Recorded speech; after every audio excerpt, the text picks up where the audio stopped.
Everyone assumes being a Psych RN is scarier because of all the aggressive patients, but being a Psych NP has a lot of scary things that might actually be scarier. Hey, what's up guys, it's me, the Psych NP David C. Even though it is scary working as a Psych RN when you have potentially aggressive patients who will threaten to beat you up, there's many things as a Psych NP that are just as scary, if not scarier. Now you might be thinking what could possibly be scarier than a patient who's trying to beat you up? But I think you'll understand why at the end of this video.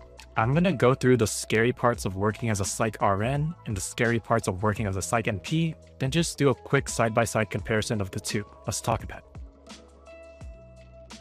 First, let's start with what feels scary as a Psych RN. The first thing, obviously, is your physical safety. Everyone thinks if you work as a Psych RN, you have a really high chance of getting beat up. I don't think it's actually that high of a chance as people make it out to be, but there definitely is a risk of being assaulted by a patient. Over the last 6 years of working as a Psych RN, I can probably think of about 15 to 20 coworkers that I've heard got physically assaulted by patients. And a lot of them don't even come back to work, which I don't blame them whatsoever. You can lower the chances of this happening to you by a lot by using some techniques like, staying a proper distance from the patient, never turning your back on the patient, just knowing how to use de-escalation techniques. But there will inevitably be some situations that you just can't avoid. So depending on where you work at and which population you work with, this can actually be a real fear. The fear is immediate and physical. And then the next scary part about working as a Psych RN is walking into an unknown shift. Before your shift starts, you're not going to know which unit you're on. You might get floated to a different unit. If you do happen to stay on the unit that you do work on, there might be a lot of admissions from last night or a lot of discharges. So there's a lot of new patients you don't know. There's also the potential for short staffing, which is going to make your day go a lot worse than usual. So in a sense, you can't really prepare for your shift beforehand. I've actually heard a lot of new nurses complain about getting floated because they don't know the patients on the unit that they're floating to. But when you think about it, it's just you're going to have new patients every day anyway. Just ask them for their name and their birthday to make sure you got the right patient.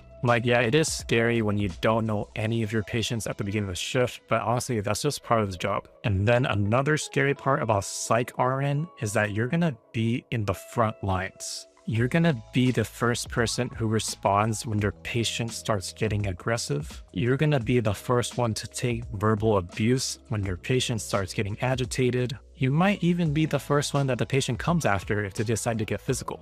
And you're going to be on that unit all day for at least 8 to 12 hours, if not more. So it can be kind of scary when you're up close with all these patients for that long. Again, it does kind of help if you're a bigger person who's physically intimidating. But yeah, just imagine if you're a small, short nurse with no muscle and your patient is this huge dude, you're definitely going to be scared. And every once in a while, you'll get a patient who freaking bodybuilds and everyone's going to be scared of that patient. But yeah, anyway, those are the biggest fears of working as a Psych RN. They're usually more immediate, more situational, and definitely more physical. Okay, now let's move on to what feels scary as a Psych NP.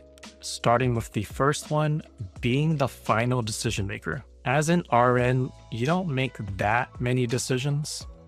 Yeah, you'll decide when to call the doctor for stuff, but you're not the one who's ordering the medications.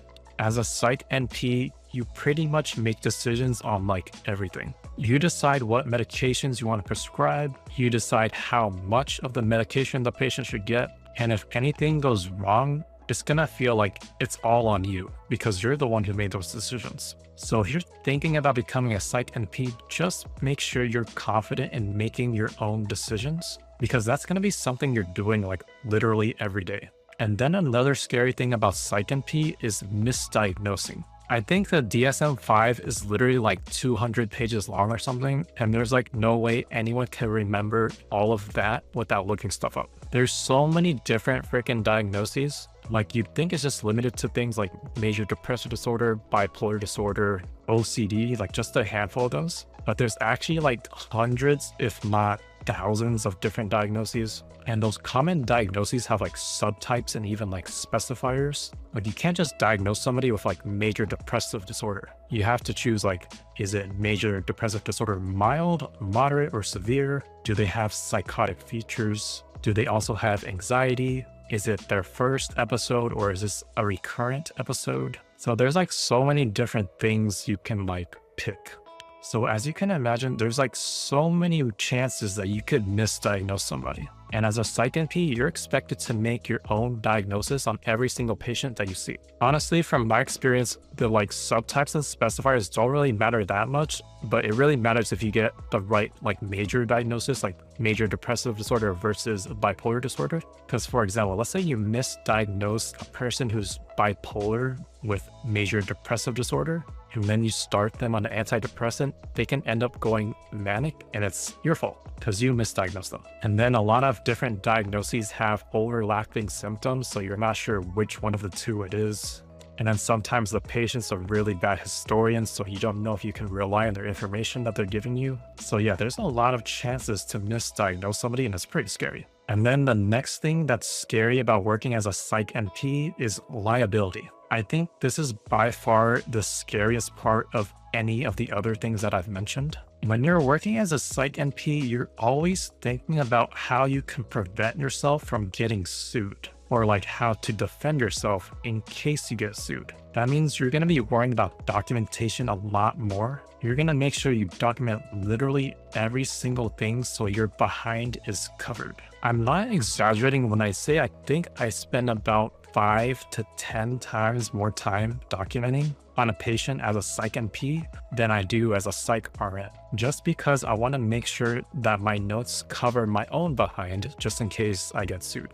So yeah, in a nutshell, Psych NP fears are more like cognitive and they kind of just linger over time. So as you can see, each job is scary in their own way. I really think it depends on the person. Like if you're more concerned about your physical well-being, then Psych RN is probably scarier. But if you're more worried about like, cognitive thinking and getting sued, then Psych NP is definitely scarier. For me personally, I think Psych NP is a lot scarier due to that liability reason, but that's just my opinion. So what's your opinion on this? Let me know in the comments down below. If you found this video helpful, make sure to like and subscribe. I do 2 videos a week on psych nursing stuff. I am also on TikTok and Instagram if you want to follow me over there at the Psych NP David C. I do telehealth medication management for adults living in California. If you're interested, there's a link down below. And with that, your mental health just leveled up. You're welcome.